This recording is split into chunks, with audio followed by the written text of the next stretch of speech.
Sebuah organisasi mata-mata sedang mengawasi direktur korup bernama Jin.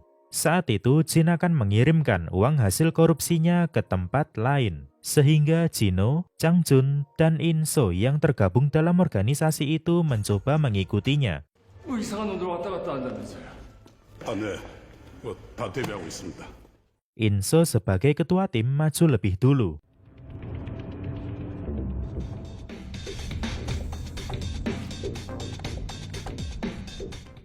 Tapi dia dihadang oleh anak buah Jin. Di sini anak buah Jin juga sempat mengatakan, 댁들이 누이신지는 모르겠는데 좆되셨어요. sementara Changjun malah papasan dengan mobil box dan mobil antar jemput.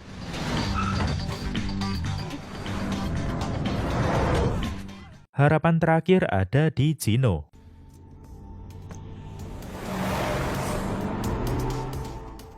Pas lagi asik ngejar mobil target, mobil itu malah ketabrak truk.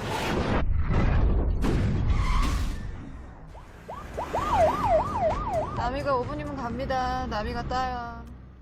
Tak lama datanglah tukang derek bernama Nami. Saat mengerjakan tugasnya tanpa sengaja dia menemukan koper yang berisikan banyak uang. Lantas Nami langsung bergegas menuju lahan rongsokan, disusul oleh Jino yang juga mengetahui soal uang itu. Jino memata-matai Nami sampai malam tiba. Ketika Nami dan sahabatnya yang bernama Yakubu hendak mengambil uang itu, tiba-tiba Jino muncul. 제가 요 안에 뭐가 들었는지 좀 알 것 같습니다만서도 Ternyata dia juga ingin bagian dari tumpukan uang itu. Akhirnya dibuatlah kesepakatan untuk bagi hasil. 그래서 경찰에 신고는 못합니다.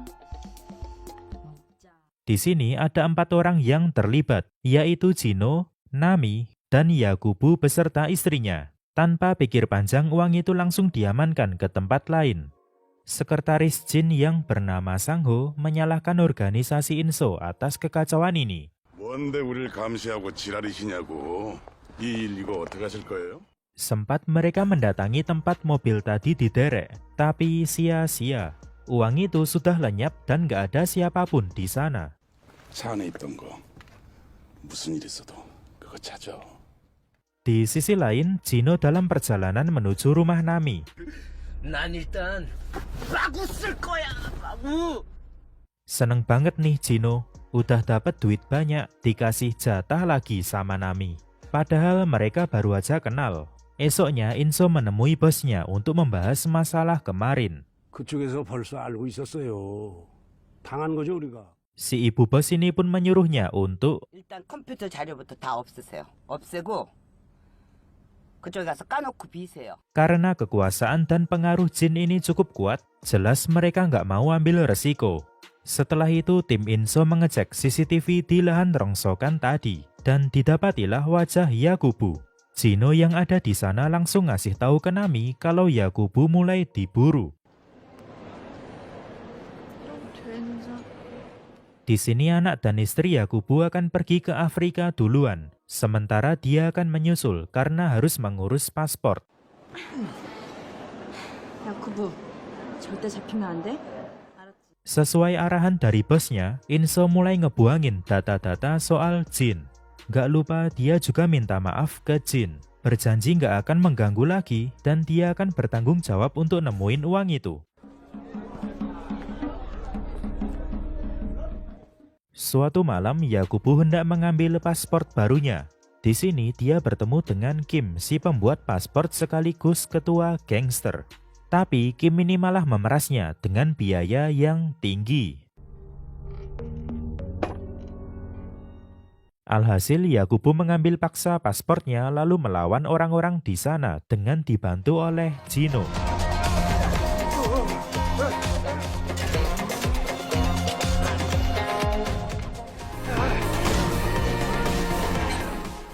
Jino sendiri berhasil kabur, sedangkan Yakubu kabur dengan melompat dari atas bangunan. Setelah jatuh, dia malah diamankan polisi dengan tuduhan berbuat rusuh. Yakubu ditahan semalam untuk diselidiki lebih lanjut. Sementara itu, Jino pergi ke hotel, memesan kamar yang paling mahal, kemudian hendak nananina dengan Nami. 나 한 남자랑 두 번 자는 거 이번이 처음이에요. Hari berganti, Inso yang selama ini melakukan pencarian akhirnya bertemu dengan Yakubu. Melihat Yakubu disiksa, Jino nggak bisa melakukan apapun. Karena kalau dia ketahuan ikut bersekongkol, masalah akan bertambah besar. Dengan terpaksa Yakubu menunjukkan di mana uangnya disimpan. Tapi dia nggak mau buka mulut soal uang yang lain. Sehingga dia tetap diperlakukan kasar. 그만해. Lebih parahnya, ekskavator yang dikendalikan Chang Jun tanpa sengaja mengenai kepala Yakubu. Nggak berhenti di situ, Nami pun mulai dicurigai. 그래 같이 한번 계집애가 나머지 돈가방 다 갖고 있대. 글로 가 당장. 남희 씨, 난데요. 지금 집에 가면 안 돼. 아예 다 들통났어. Walaupun Jino udah ngasih tahu, Nami tetap ngotot untuk ngambil uangnya. Nami pun kepergok Chang Jun di rumahnya sendiri dan terjadilah baku hantam.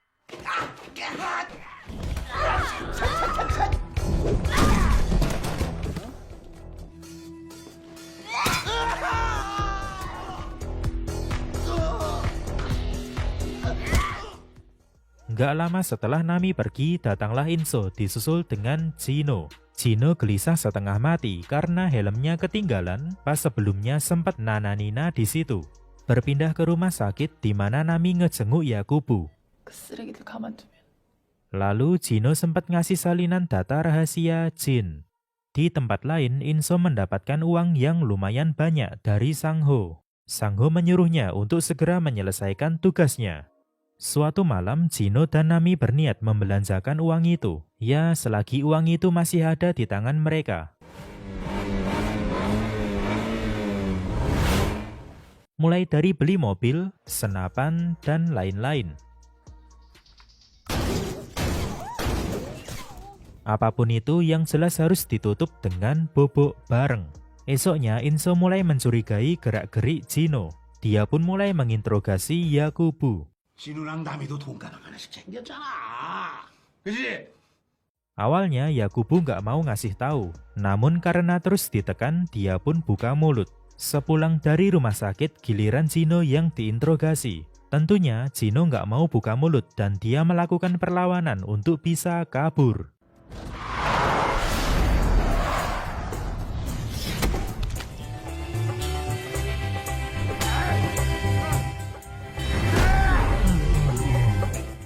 Walaupun bisa keluar dari mobil, tapi seorang polisi datang karena dikira dia telah berbuat rusuh di jalan.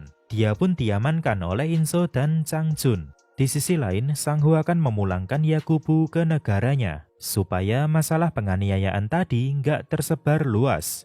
Hanya saja pihak maskapai menolaknya. 규정상 기장님의 직권으로 탑승이 거절되실 수 있습니다. 두바이에서 환승도 하셔야 되잖아요. Karena Sang-ho tetap ngotot, alhasil malah membuat Yakubu terlantar di bandara. Jino yang tertangkap diam-diam menelpon Nami. Jadi saat dia dipaksa nginfoin letak uang itu, Nami jadi tahu uangnya dalam bahaya. Untunglah Nami sampai lebih dulu di hotel dan segera beres-beres. Sehingga saat Chang Jun tiba, dia bisa mengecohnya. Mengetahui suaminya ditindas, istri Yakubu yang bernama Jung-suk kembali ke Korea. Walaupun kondisi Yakubu sedang drop, sempat-sempatnya dia... Sementara itu, Nami mendapatkan telepon dari nomor Jino. Dia pun teringat dengan flash disk yang pernah diberikan kepadanya. Tidak lain adalah flash disk yang berisikan salinan data rahasia Jin. Nami menggunakan data itu untuk mengancam Jin melalui Inso. 진우 씨, 좀만 버텨. Dia pun bersiap-siap lalu bergegas menuju tempat Jino disandra. Dengan santainya, Jino hendak dibawa pergi dari tempat itu. Bahkan Direktur Jin sekalipun gak berkutik karena Nami memegang kartu asnya. 월급 받아 처먹으시고 밥이 넘어가십니까? 이 척같은 새끼야. Tapi masalah belum selesai sampai di sini karena 나 이렇게는 못 살아. 복수할 거야. Jungsuk, Yakubu, Jino, serta Nami ingin balas dendam. Mereka menyewa si ketua gangster Kim dengan bayaran yang tinggi, dan mereka pun siap untuk beraksi. Singkatnya, Inso diminta untuk mengembalikan uang yang dirampas dari Yakubu. Bersama Sang-ho, dia sengaja mengabulkan permintaan itu, yaitu untuk menjebak Jino dan kawan-kawan. 주고 나중에 뜨거운 맛을 보여주자. Namun kenyataan sebaliknya, baru aja sampai nyali mereka udah ciut duluan dan segera memohon maaf. Tapi Jino dan kawan-kawan tetap pada tujuan awal untuk menghabisi musuhnya ini dengan sadis. Mulai dari ditebas, bahkan sampai dibakar. Akhirnya hanya tersisa Chang Jun, tapi Jino nggak membunuhnya.